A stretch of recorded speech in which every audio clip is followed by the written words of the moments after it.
anak-anak semua, kelas 3A. Apa kabarnya di rumah? Semoga kalian semua masih dalam keadaan sehat dan tetap semangat walaupun kita belajar dari rumah ya. Baiklah, kemarin kita sudah menyelesaikan evaluasi subtema 2 pada tema 7. Dan sekarang kita akan melanjutkan pelajaran kita ke tema 7 subtema 3 tentang perkembangan teknologi komunikasi. Jadi, perkembangan teknologi komunikasi. Silakan dibuka pada Bu Pena halaman 53. Baiklah, berbicara tentang komunikasi, bidang komunikasi itu sangat penting dalam kehidupan sehari-hari ya, Nak ya. Kalian tahu kan komunikasi, cara kita menyampaikan sesuatu kepada orang lain. Nah, kita berkomunikasi dengan anggota keluarga, dengan teman, dengan orang lain itu dibantu dengan alat komunikasi, baik itu jaraknya dekat, jaraknya jauh, itu kita akhirnya bisa berkomunikasi ya. Sama seperti keadaan kita saat ini, walaupun kalian semua ada di rumah masing-masing, Bu Guru juga di rumahnya Bu Guru, tapi kita tetap bisa saling berkomunikasi, kita tetap bisa belajar bersama-sama karena adanya alat komunikasi. Alat komunikasi ini mengalami perkembangan dari waktu ke waktu ya, Nak ya. Jadi mungkin kalian masih ingat permainan yang pernah kita buat di kelas, membuat telepon mainan, telepon dari benang dan juga apa itu Hari kita buat benang dan juga botol-botol itu ya, gelas-gelas aqua itu. Nah, kalian juga bisa memperhatikan perkembangan alat komunikasi itu di tematik halaman 64.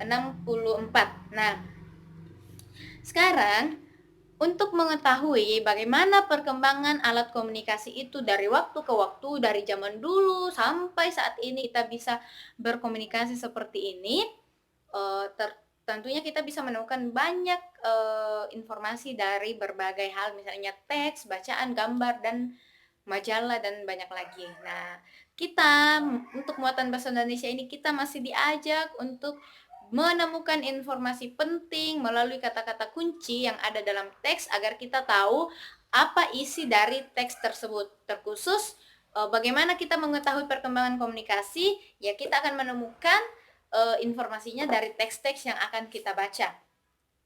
Nah, di sini Ibu mau kalian membaca teks halaman 53 di Bu Pena. Teks halaman 53 di Bu Pena sampai 54. Dan kalian langsung menyelesaikan halaman 54 ini. Setelah kalian baca teksnya, kalian selesaikan ini di buku PS, Lalu untuk menambah pengetahuan kalian, Ibu harap kalian membaca juga teks di tematik halaman 65 sampai 66, juga teks di halaman 70 sampai 71. Di situ ada perkembangan alat komunikasi suara. Jadi kalian silahkan baca teks di buku pena dan tematik, tapi tugas untuk muatan bahasa Indonesia itu yang kalian kerjakan adalah di halaman 54 dan juga halaman 58. Kalau 54 di buku PS, halaman 58 itu dicetak saja ya, cari saja beberapa daerah yang kosong untuk jawaban nomor 1. Silahkan ya. Baik anak-anak, zaman dulu itu salah satu alat komunikasi yang sangat tren pada masa itu adalah surat. Jadi kita bisa berkomunikasi lewat surat. Kita misalnya Bu Guru mau menanyakan kabar orang tua saya di kampung, Bu Guru menulis surat lalu kirim ke Toraja. Nanti orang tuanya Bu Guru akan membalas juga lewat surat. Nah, kalau kalian mau buktikan, kalian juga bisa tanya sama orang tua kalian, kedua orang tua kalian. Ibu yakin orang tua anak-anakku semua di rumah itu masih mendapatkan masa-masa menulis surat ya sebagai alat komunikasi. Kalian boleh berdiskusi dengan orang tua. Nah, Ngomong-ngomong soal surat, dulu itu Bu Guru juga masih dapat ya, dan itu kadang kertasnya, suratnya itu cantik-cantik semuanya karena dihiasi, karena kertasnya kadang itu dihiasi gambar-gambar.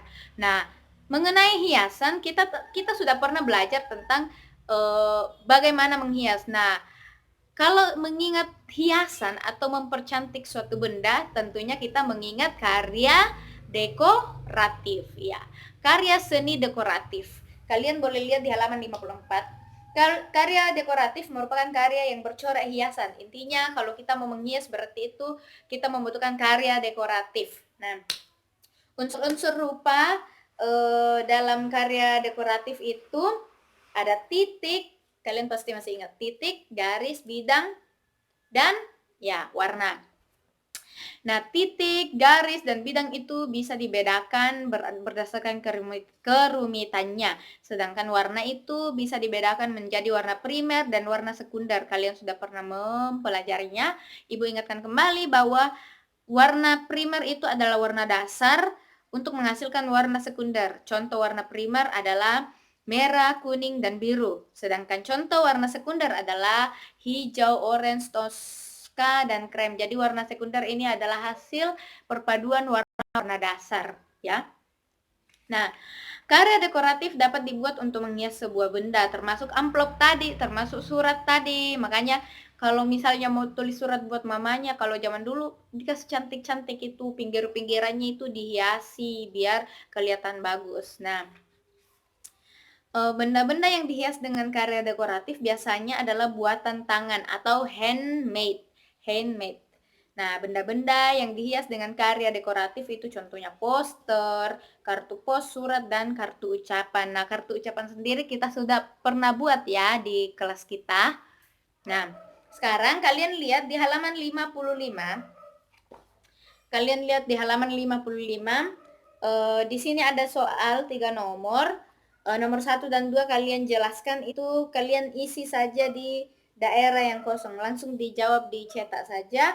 Lalu lanjutkan ke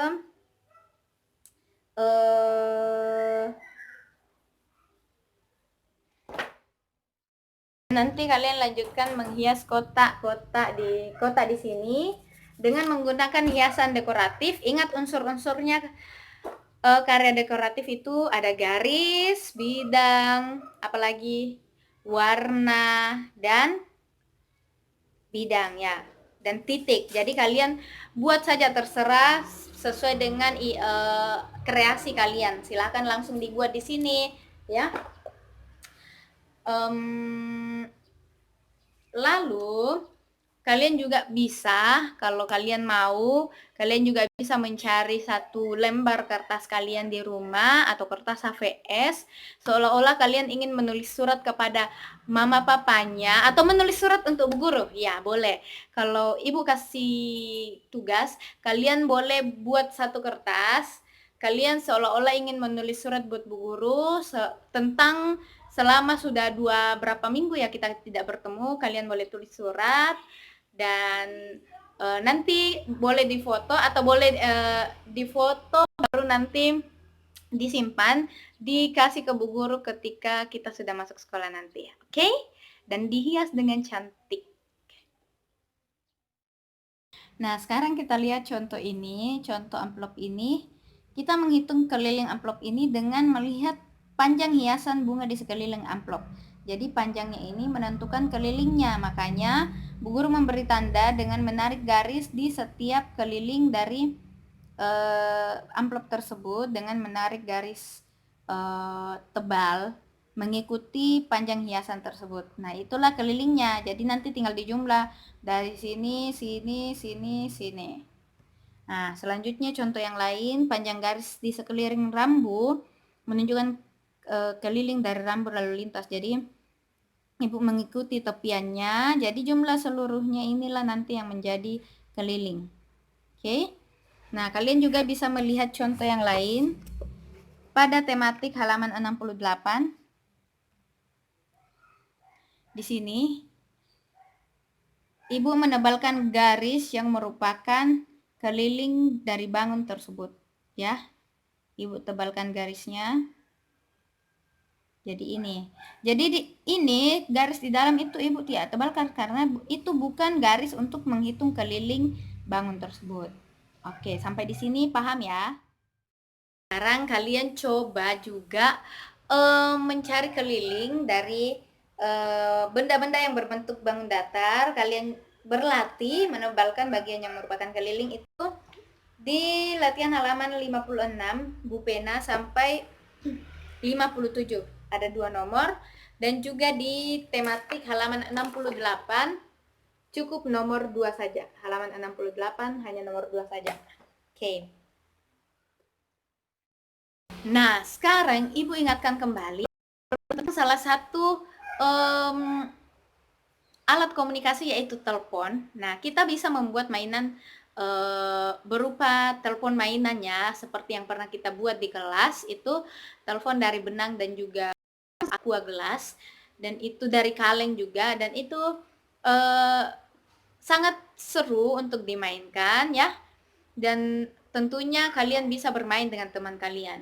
Nah, teman kalian itu tidak semuanya sama asalnya, sama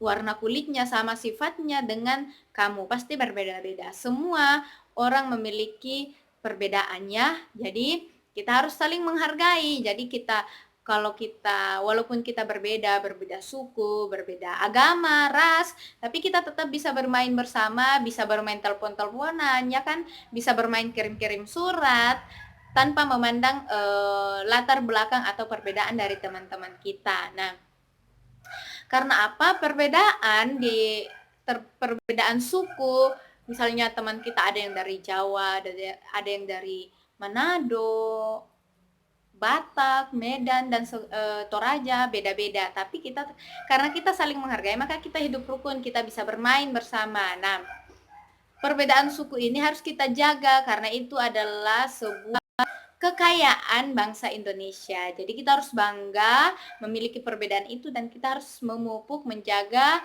dengan cara saling menghargai. Tuh.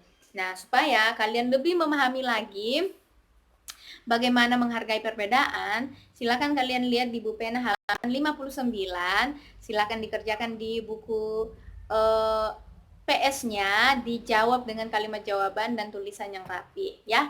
Itu nomor 1 sampai 4 pekerjaannya. Lalu di tematik juga ada tugas halaman 72. Di situ kalian bisa kerjakan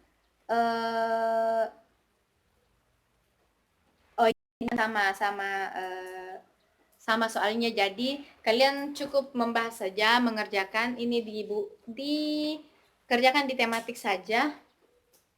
Kalau dijelaskan, oh ya, kerjakan di buku PS tematik. Di sini Ibu bantu ya untuk nomor 1 itu kalian bisa baca di sini materinya. Jadi ada semua jawabannya di sini.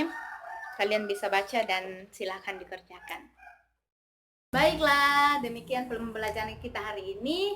Subtema 3, pembelajaran 1 dan 2. Semoga bermanfaat dan membantu anak-anakku untuk mengerjakan tugasnya ya. Selamat belajar dan semangat!